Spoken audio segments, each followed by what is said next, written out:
Bismillahirrahmanirrahim. Sakyan Education Services. Class 9-10. Subject Physics. Chapter number 7.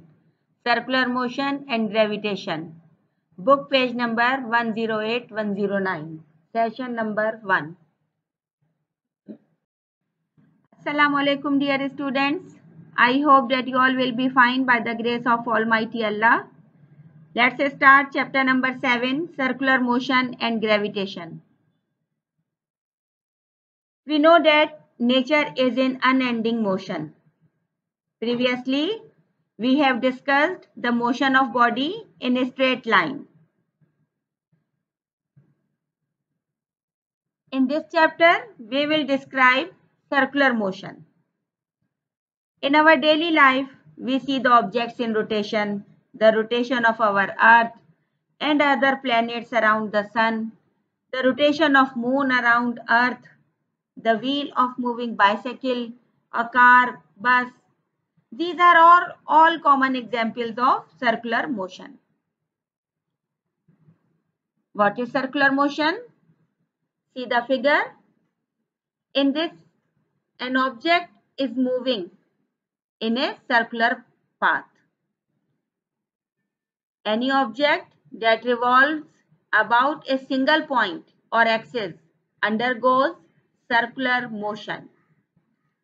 The type of motion in which body is moving in a closed path with particular center and radius r is called circular motion or rotation or revolution.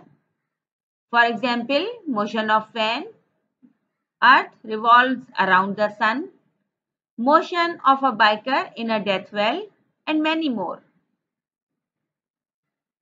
What is uniform circular motion? We have discussed that when an object moves at a constant speed in a straight line, its magnitude and direction of velocity vector remains unchanged. Until and unless a force is acting on the body in the direction of its motion, then the magnitude of velocity, speed changes, but direction of velocity remains same and acceleration produced in the direction of motion. Now what happens if a force acts perpendicular to the direction of motion? If a force acting perpendicular to the direction of motion, then magnitude of velocity speed remains the same. What happens? Its direction changes at every point. It means that there is change in velocity. There must be some acceleration. An object due to this force moves in curved path, or the simplest type of curved path is a circle. The type of circular motion in which body is moving with uniform constant speed. That is, its speed remains same during its circular motion is known as uniform circular motion. Now there are some important points. An object moving in a circular path will have a constant speed. It is continually changing direction. Therefore, its velocity is continuously changing. A relationship can be determined for the speed of the object. When a body moves in a circular path with constant speed, it is said to describe uniform circular motion. At any point on this circle, the direction of velocity of the body is directed along the tangent to the circle at that point. What is tangent? Point of contact to both line and the circle, and blue color is showing the tangent of this circle. If at any point a body is made free of force, it will move tangential to the circle at that point.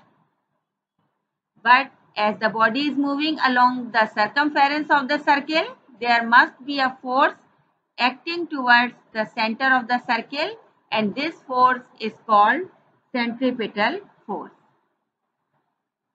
Now take an example. Consider a body revolving in a circle of radius r.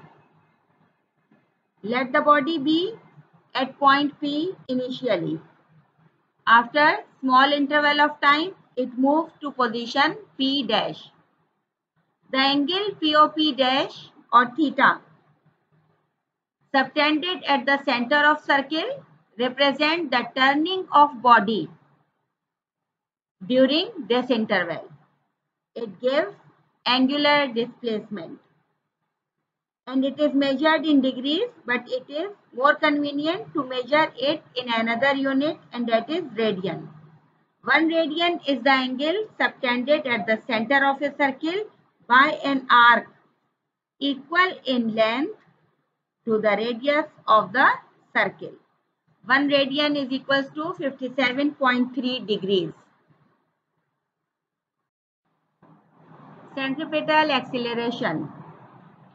The acceleration produced in a body while it is moving in a circular path is called centripetal acceleration. That acceleration is produced while body changes its direction during motion, and it is denoted by AC. Now look at this figure. Consider a body of mass m moving with constant speed v around a circle of radius r.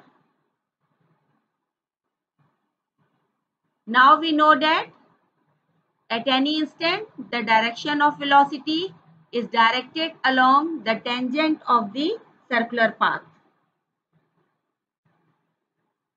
And point number 2, we know that as the body moves along the circumference of the circle, the direction of velocity is continuously changing and it has an acceleration. Now, according to Newton's law of motion, a force must be acting upon it. If the magnitude of velocity remains constant, this force must have no component in the direction of motion.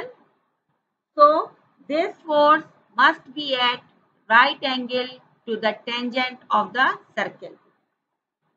And it is directed towards the center of the circle, and it is called centripetal acceleration. Now the magnitude of the centripetal acceleration.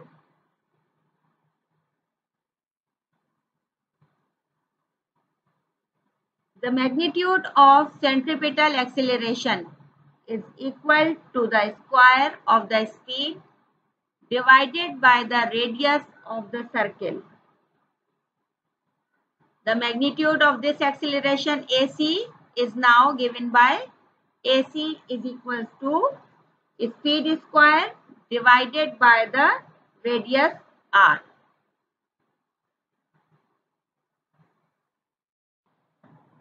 Now dear students, you know very well the centripetal force.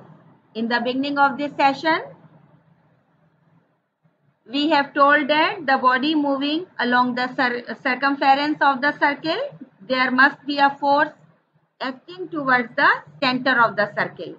And this force is called as centripetal force, and it is directed towards the center of the circle. So, what is centripetal force? The force which keeps the body moving in a circular path is called centripetal force, and it is represented by Fc. Now for the derivation of the formula for a centripetal force, consider a body of mass m moving in a circular path of radius r with a speed v and having a centripetal acceleration AC. It is observed that the centripetal acceleration is directly proportional to the square of the speed of the body. AC is directly proportional to v square, while it is inversely proportional to the radius of the circular path. AC is inversely proportional to radius r, 1 upon r. Now combining both, AC is directly proportional to v square divided by radius r. Now our centripetal acceleration AC is equals to kv square divided by r. Here k is a constant used after removing sign of proportionality. If k is equals to 1, then centripetal acceleration AC is equals to v square divided by r. Now according to second law of motion, F is equals to ma. And for circular motion, force F is equals to centripetal force and acceleration A is equals to centripetal acceleration. So our second law of motion will become Fc is equals to mac. Now we know that centripetal acceleration AC is equals to v square divided by r. So our equation will become Fc is equals to mv square divided by r.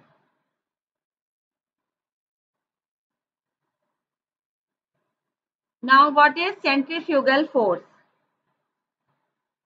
When a body moves in a circular path, it has a tendency to move along the tangent, but a force is acting on it which is directed towards the center of the circle, and it keeps the body to move in circle, and it is called centripetal force.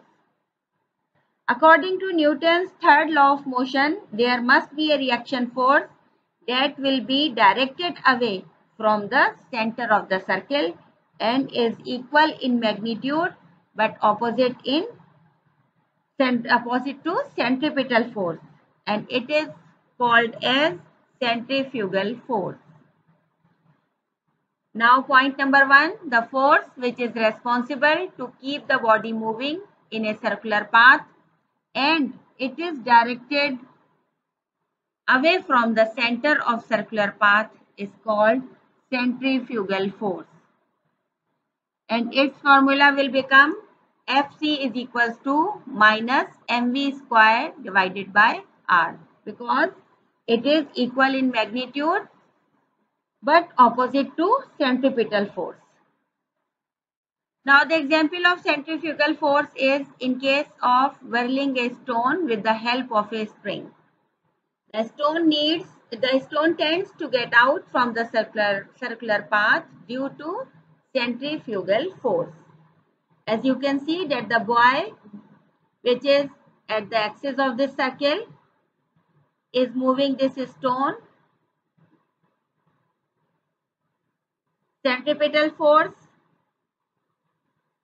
is balancing by centrifugal force.